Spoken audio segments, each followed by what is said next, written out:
Well, in terms of collective identity, I'd like to start by presenting an example which I think really captures the issue of how collective identity is presented. So the movement for the legalization of abortion in Argentina, which has really exploded recently, feminism more generally has really become a strong force quite quickly in the last couple of years. It's a movement that is primarily led by young women, teenagers, but young women as well. And it's a movement that has generated a very successful visual identity, collective visual identity, with the use of a green scarf or handkerchief that was designed for the campaign.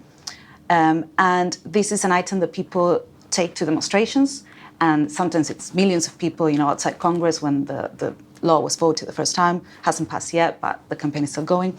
And you can see 2 million green handkerchiefs in the streets, but it's something that people also take with them on everyday events. So you can get on a bus in Buenos Aires and you see all of these young women, and sometimes men as well, with the green scarf or handkerchief tied to their backpacks. So it's an issue, it's an item that helps people identify each other in the public space.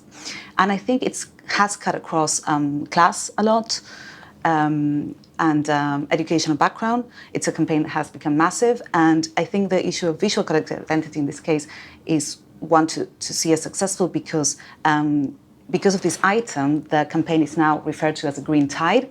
So it's an issue that has become really visible and even abroad as well. So one of the tactics that the campaign uses is trying to get famous people to hold the handkerchief and take a photo.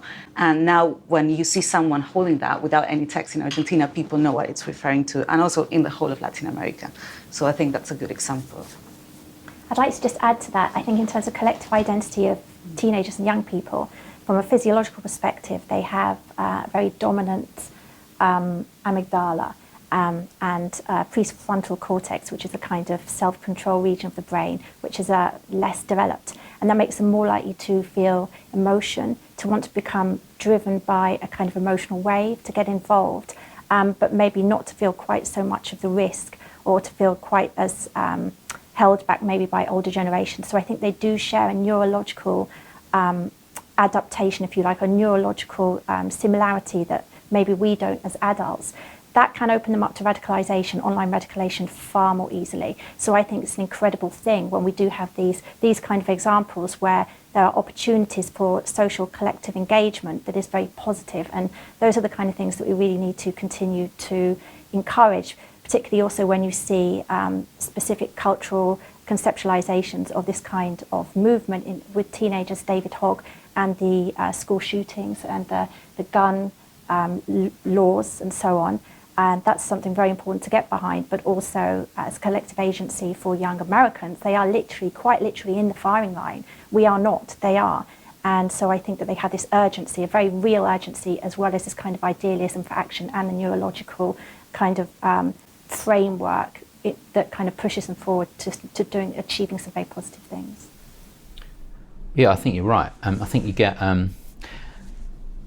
the role of the teenager, sort of as an idea, sort of originates, I guess, in the 1960s, and you see the power of in the recent European elections of Greta Thunberg, and had an enormous impact in some countries on getting people out for the Green vote.